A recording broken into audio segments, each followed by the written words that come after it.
Hey guys, it's Crossroads here. Today I want to talk about Tesla, a stock that I've owned for several years. I also own a Tesla as well. Recently, my family and I had the opportunity to go on a very long road trip of about a little over 2,500 miles from Houston to Phoenix, a little bit north of Phoenix, and then back as well in about a week and a half. So, a lot of driving, a lot of experience with full self driving, with Tesla, with superchargers. Some was phenomenal, some was not so good. And of course, I'm going to take a look at those quarter four delivery numbers as well. So buckle in. This might be a little bit longer one. So Tesla has been a phenomenal stock over this last year. It started off very slow in 2024 and of course ramped up to good success. And one of those things that was pushing Tesla back was, of course, high interest rates and deliveries as well. But let me talk about the vehicle first. We own a 2022 Model 3. We're probably going to get the retrofit or the newer Model Y once that comes out. Hopefully, the $7,500 tax credit will still be around. But for now, the Model 3 is a phenomenal vehicle. We've really enjoyed it. We've owned it for 7, 8 months now. Still haven't gotten tired of driving it. It feels like driving a spaceship. And so, one of the things that I really enjoyed about the Tesla was it's just a comfortable, easy ride. Once you get to used to driving it, it does drive a little bit differently. It's just an easy to use, low maintenance vehicle. And so, the entire maintenance that we did in preparation for the trip was to top off the windshield washer fluid. That was it. Pretty nice.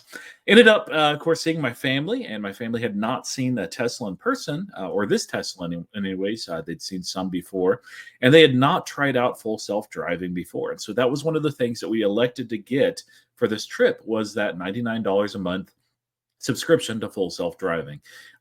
Full self-driving myself, I think is it's just a little ways away from being unsupervised. Once it becomes unsupervised, that's when I'll actually become a regular subscriber. Maybe I'll just buy it outright if they fix the transfer issue.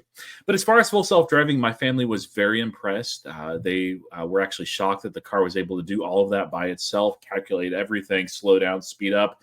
There were a couple of hiccups. Now, when we were driving, and this is a trip of 2,500 miles, I'd say 2,400 of that was through full self-driving.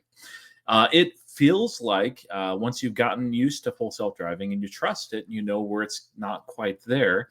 It feels like being in the passenger seat rather than in the driver's seat. And so it's a little bit more restful. It's especially restful when you're going into a city that you don't know all the turns. And there's weird things like five-way stops that it was hard to figure out, okay, which right turn does it want me to make? Full self-driving handles all of that perfectly. It speeds up, it slows down. Didn't have really any issues other than two things. First, when we got to some very rural areas where it's just a single lane on each side, of course, the yellow dash in the middle. For some reason, the Tesla tended to not go the speed limit. In fact, it usually went 8, 10, sometimes 15 miles an hour slower than the speed limit. And it wasn't due to the conditions. I'm not quite sure what was happening there, but this is version 12.3.6. I've heard version 13 takes care of that issue. But interestingly, anytime that a vehicle got behind us and wanted to pass because we were being very slow, then the Tesla would speed up, not to the speed limit, but 10, 15, 20 miles an hour faster, as if it had a bad attitude. And so, whenever that situation would arise, I would just go ahead and cancel full self driving and just cruise along. It's a little bit annoying, but I do hear that the new version does fix that as well. The other issue we had was a couple of times full self driving ended up not taking the correct turn, that it anticipated where it needed to get off, and for whatever reason, one time was due to traffic, and another time was just it messing up, honestly. That took us about 10 minutes to get back to where we needed to go. And then there was one really crazy construction zone in New Mexico where it asked us to take over and take the wheel. So out of the entire trip, I think we had 2 forced disengagements. We had a couple of times, like on that rural area, where we just canceled it and we knew that it was not going to be perfect. But overall, I would give it an A grade on this trip. Phenomenal experience. I recommend if you're taking a Tesla somewhere, if you are used to full self-driving at least a little bit, get yourself the subscription for the month. It pays dividends. It made it so that we could actually go further on less rest as well and do it very, very safely. Now, as far as superchargers, I want to show you guys this. This is one of the things that I took a picture of actually close to home on the way back. I believe that this was in Katy, Texas at the Bucky's. They have a lot of superchargers there. And we just wanted to top off just to make sure we weren't getting in on, well, not fumes, but on a very little charge. And we saw there was 4 stalls that were taped off and that were marked as not usable at this time. And, I would normally not think too much of it. The thing is, when we bought this Tesla, I flew up to Washington, D.C. area. For some reason, the Tesla was about $3,000 cheaper up there than anywhere in Texas. And so I went on a road trip down here. That entire road trip, we went to a number of superchargers, not a single stall down. And this was, of course, back in May. Now, since then, Elon Musk fired a large portion, maybe all of the supercharging team several months ago. And I noticed this trend on this road trip that on the way back, we saw a lot of places where there were terminals down. It wasn't the entire charging station down, but there'd be places like this that would not actually be roped off. You'd back in, and then they would say, well, stalls 5B and 5C are out of order, pick another stall. And what made it really a challenge is this is not an area where they had a lot of supercharging things. So let me just show you this. This is probably a little bit hard to see, but it's just a log of the places that we ended up filling up. Of course, you can see that the fees a little bit more expensive in Arizona, but that's okay. Very reasonable, saved us some money on gas. But a lot of these places, especially towards the end, ended up having issues. The Katy, Texas Bucky's had one that was out. I heard several that were out. Bastrop, Texas actually had some of the version 4 that were the new units. I don't know if they just weren't finished or not, but I believe that there was a half dozen that were out there. Junction, Texas, I think was okay, but Ozona had some out. I think Fort Stockton or Van Horn, one of these two had some that were out. Las Cruces had some that were out. And of course, before that, in Wilcox, thankfully, those were all up because that was a jam-packed place. It was completely full. There was lots of Teslas waiting their turn. And the difficult thing is, if you look at the map here, so we're over here. This is called the Texas Triangle. Yeah, there we go. And you can see there's a lot of population, a lot of superchargers.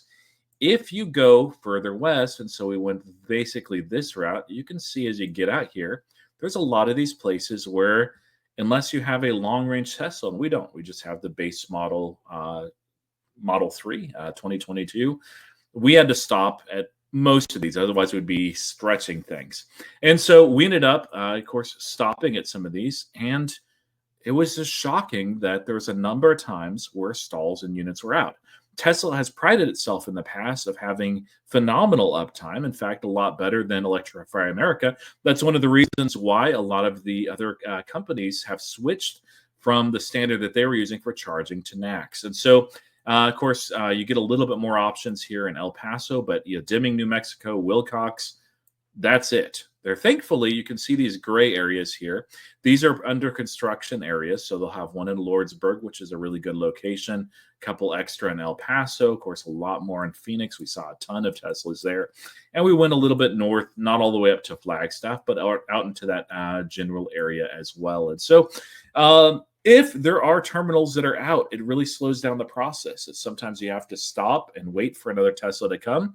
And the annoying thing is, this Bucky's would mark off that these units were out of order, but most places didn't. You just had to back in, and then you realize, oh, pump 5B is out of order. I don't know where the numbers were in the pump, or the terminal rather. So I'd go to another one, and I was told it was out of order. And then I began to think, oh man, maybe it's my car. Wasn't my car. Everybody had the same issues as well. So now the good news is, though this was not the highlight of our trip, and especially concerning coming back, where I believe 5 of these different stations that we stopped at, so that's about half. I think we stopped at 10 total. Half of them actually had places that were out of order.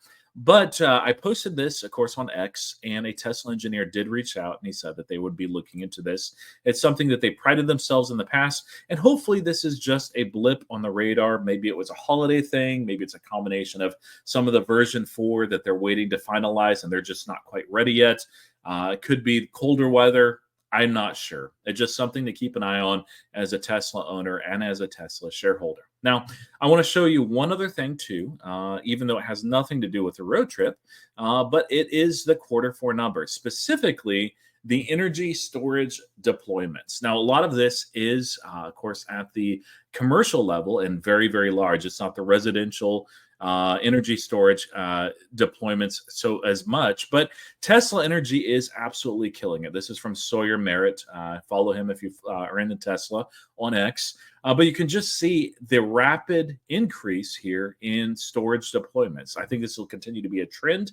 Our nation, and I think throughout the world, just partly because of AI and quantum computing, is very, very energy hungry. And so I think there's going to be a lot of places that do very, very well in energy over the next 5 to 10 years.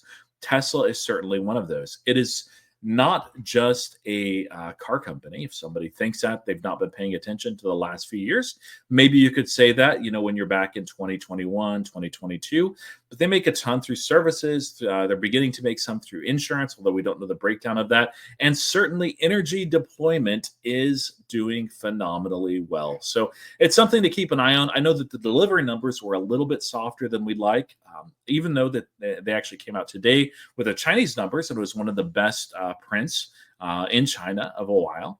And so Tesla is doing very well. But there are a few concerns, and they need to maintain their reputation of excellence as it relates to superchargers. Hopefully they do. Hopefully they address this.